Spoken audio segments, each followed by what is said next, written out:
Hey everyone, welcome to episode number 5 of our bonus episodes on the Zodiac signs. Today I'm going to be doing Gemini. And there are two sources that I like to use for this episode.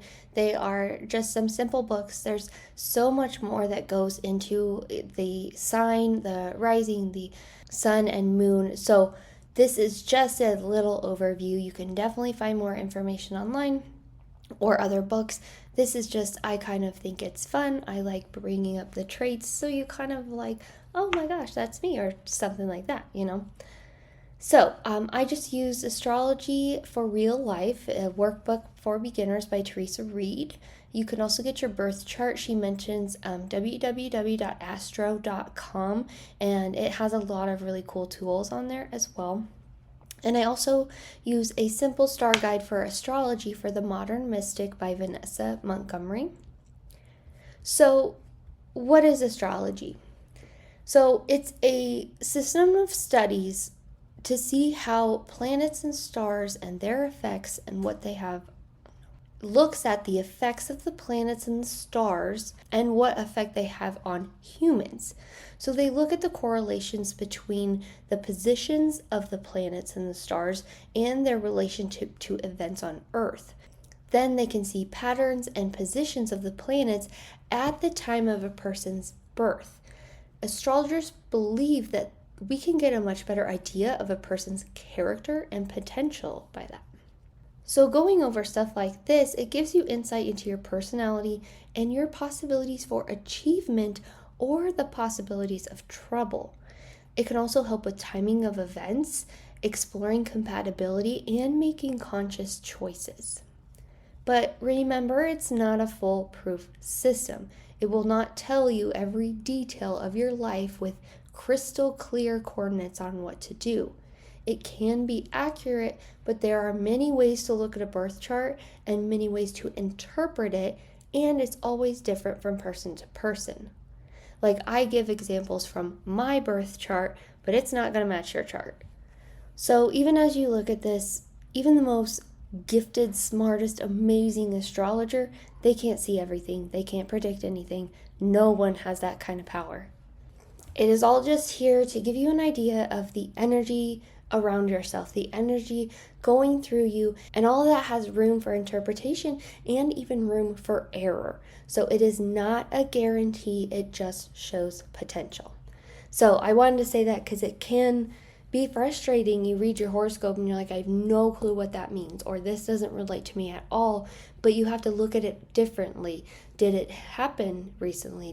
Is it going to happen in the future, today, tomorrow? So you really have to look at it differently than just reading it straight and being like, this is crap, you know? All right, let's explore Gemini, guys. They are something. They are crazy. So when I talk about Gemini, I'm talking about your sun sign, your astrological sign. The sun's function is your sense of self, your self-expression, and your identity. So having Gemini as your sun sign is very revealing, just as mine is Aquarius, that if that makes sense. Your sun sign is your astrological sign. So it isn't only just the planet and sign combo you should be aware of. So on the day where you were born, all the planets are positioned within the certain signs. That's what your birth chart is going to show. And they represent what is being expressed. And the sign is showing how this function is expressed. So again, you'll want to, like, the workbook I use is awesome. It's a really great way to look into your birth chart and help it all make sense and see where the planets and all the other signs fall on your date of birth. So I highly recommend that if it's something you're interested in. So for a Gemini, the key phrase is I think. So when a Gemini is high on life, high vibes, they're very intelligent, communicative, witty, and adaptable. But when things are looking low vibes, they can be very fickle, flaky, unreliable, and like to gossip. So Gemini is May 21st to June 20th. The ruling planet is Mercury. So the planets are used to represent various aspects and functions of your psyche. Like if Venus is the ruling planet, it refers to love and relating to others. So the ruling planet for a Gemini is Mercury. For Mercury, a Gemini has the ability and interest to cover all terrains, high, low, in, out. They want to experience it all. Mercury depicts as having either a winged helmet for speed and a flighty mind, or winged ankles for ability to move swiftly anywhere. So that definitely tells you something with Mercury in there. The element for Gemini is air. There are 4 elements: fire, earth, air, and water, and these describe the psychological types of your human behavior, your perception, and how you operate. So an air element has a very quality of coolness. For a Gemini, it's like looking at everything through a prism, like a gem. You want to see all sides and all points of views. The gem in Gemini is actually a diamond, and it's a huge symbol because it's also known for its clarity. And then the air in Gemini also accentuates intellectual adaptability and responsiveness to external stimuli. The mode, there are 3 modes: cardinal, fixed, and mutable. Geminis are mutable. And so this will tell you about your basic endurance style, your energy, your psychology. And for Gemini, it's very adaptable, changeable, versatile, easily swayed, and great at multitasking. There are parts of the body that are also ruled by Gemini. So it includes your shoulders, arms, hands, lungs, and nervous system. So your nervous system operates through contrast and as well as being the messenger service between your brain and body. Gemini rules all communication. It's the hugest, I don't think that's a word, it's the biggest part of being a Gemini. And then the other parts, your shoulders, arms, and hands, are lending to dexterity and strength. That's kind of what that is saying. And the house. If you listen to the previous episodes, there are 12 houses, and they each represent a different part of your life. That is on your birth chart and connects planets and all the signs. So houses can be a little confusing, but I hope I explain it the best that I can. So Gemini represents the 3rd house, and the 3rd house focuses on communication and relationships. It has a lot to do with education and learning and basic learning, and creating an environment to best learn and process all of that you are learning. It's how you respond to social connections. And if you have like Venus in your 3rd, Venus is just an easy example because it's love and relationships. So if Venus is in your 3rd house, then you have very pleasant relationships and you really value learning. And also having Mercury in your 3rd house, you are curious about your surroundings, you love writing and communications, and are very big on facts and details. So in my 3rd house, based on my birth chart, I don't have Mercury or Gemini. I should have Leo and Virgo in my 3rd house. So remember that your 3rd house is communication and relationships, education and learning. So I have no planet with Leo. And so in my 3rd house, that means I'm focusing more on myself. I have tricky relationships in life, and I really build up my character, and I set clear boundaries with the world. And I can take things very personally. I can be happy when I'm accepted and really nurture the child within. I have clear desires, goals, and responsibilities. So that's how you see the difference in your birth charts. Is my Leo, I'm struggling with relationships and communication. And then I also have Virgo in my 3rd house. And so Virgo can actually be very weakening in the 3rd house.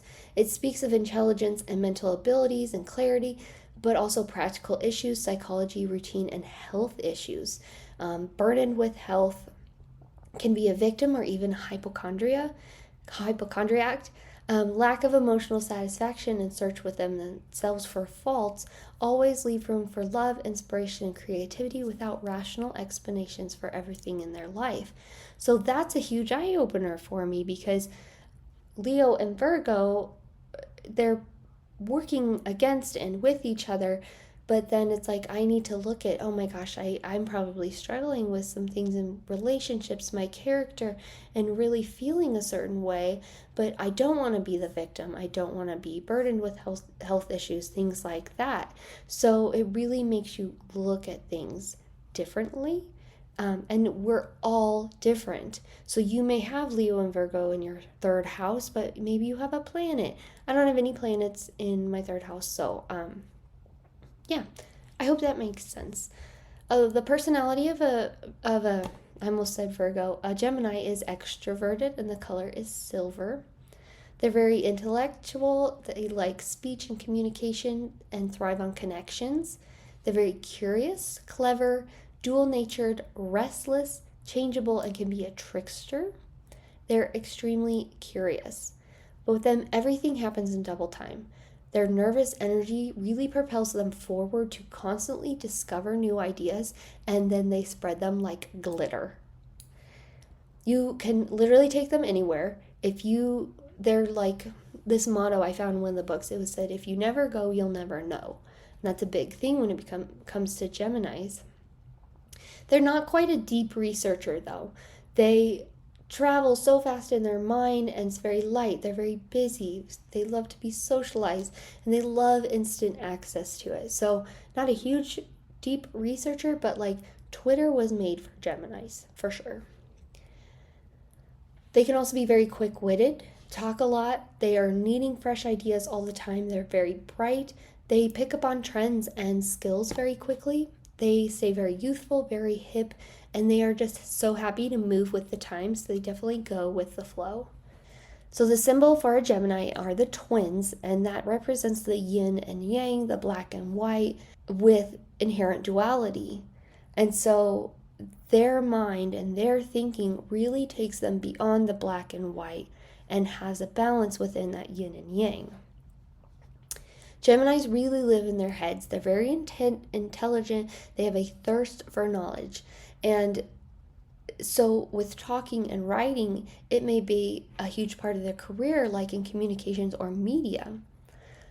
They're very witty and very entertaining, so they may actually enjoy a lot of popularity, and everyone is very charmed by them. But a Gemini is very individualistic and a non-conformist. They don't have the desire to be like the rest of them. They are rebellious. Geminis are also a huge flirt and can talk to anyone, but they tend to not act their age or look at either. And if someone tries to pin them down that they know is not right, they're headed for the exit. They want nothing to do with it. A very famous Gemini is actually Marilyn Monroe. So Geminis are huge in talent, especially for acting and being able to express multiple points of view. They can change roles or sides very quickly, giving their rise to moodiness, and they can be two-faced. But that makes a huge impact in an acting career. Marilyn Monroe was able to respond to the market by playing upon the perception that beautiful women are intelligent. If you've seen a lot of the movies she's in, like Some Like It Hot, Marry a Millionaire, and Gentlemen Prefer Blondes, she's really marketing that women are not intelligent. But she was extremely intelligent, and she fell into this stereotype, and she fought the studios like crazy throughout her career to really get more diverse and challenging roles. But if you see a lot of her movies, they are very similar. She is the hot blonde girl who's kind of dumb and ditzy, it's very sad. So I have some little tidbits here. Surviving the pitfalls of being a Gemini. These are the people where their sun sign is Gemini. There's 3 things. Chill. You really need to look at your health balance, because any imbalance is going to result in becoming flighty, scattered, frazzled, and flaky. You resist to slow down for sure. So really take time to curl up with a quiet book, or just be in the moment, quietly, relaxed, things like that. The next one is get to the point. So you're always chasing the next big thing, and it can lead to this meaningless monologue of random facts and information. So really find your balance, drawing on like the polarity of Sagittarius. This is all about connecting diverse information into a unified philosophy to where you can think, what is the point, and find meaning in it. Last is find your twin flame. So you need a lot of airtime. You talk a lot, so your partner really needs to love to listen. Not just your partner, friends, family, everything like that. So you really thrive with someone who can keep up with you and continue to stimulate your mind while also encouraging you to slow down and recharge. You love fun and games, and your partner needs to really be light and upbeat. But they can also be kind of harder with a slower, deeper soul who dwells on emotions. That is kind of who is going to ground you, but still keep up with you. So this next section is about love. It's called Cozying Up with the Gemini, and I just have one thing on it, and it's social butterfly. So Geminis are social. They love to meet everybody. So take them to meetups to talk about anything and everything is interesting to a Gemini until the next new thing comes along. So really put them out in the world to let them experience everything. And last here, it's called Gemini in your chart. So you're not a Gemini, but Gemini is an important part in your birth chart, or you just feel the Gemini vibe. You're communicative, you're social, you're this big talker. So you're like, man, I kind of relate to this. So when you look at your birth chart and you locate the area that's ruled by Gemini, this is where you express your duality and your ideas and your communication skills. So these are examples, just they're examples. I'm not telling you exactly what your birth chart looks like, but like for the house, if Gemini is ruling on the cusp of your second house, it's most likely more, you have many resources. You have more than one stream of income. You may be living out of your mind very quickly. You have no shortage of ideas on how to make money. So very successful when it's on the cusp of your second house, because that is your resources. If Gemini rules the cusp of your seventh house, that is your personal relationships. So you need a lot of chat time and a lot of one-on-one. And it says, quote, you may even maintain 2 lovers. Oh my. So look at your 7th house, guys. So this is an example of my birth chart, because mine is in the 12th house, which is completely different. And that's about your collective consciousness, your subconscious, and how you retreat into inner space. So for me, this is what it said. It was not easy. Emotions get related to rational thought, low self-esteem and gossip. There's a talent in words and writing. Too much time thinking about others' abilities and weaknesses. So I'm thinking too much about other people. And it said, must have ended their past life with a desire to speak their mind, share inner truth, and express their personality.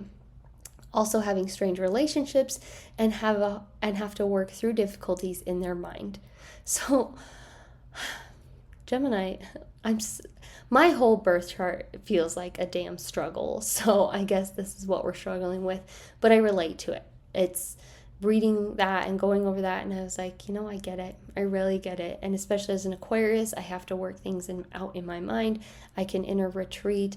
I can have low self-esteem, stuff like that. So that is an example of Gemini in my 12th house. And then we also look at planets.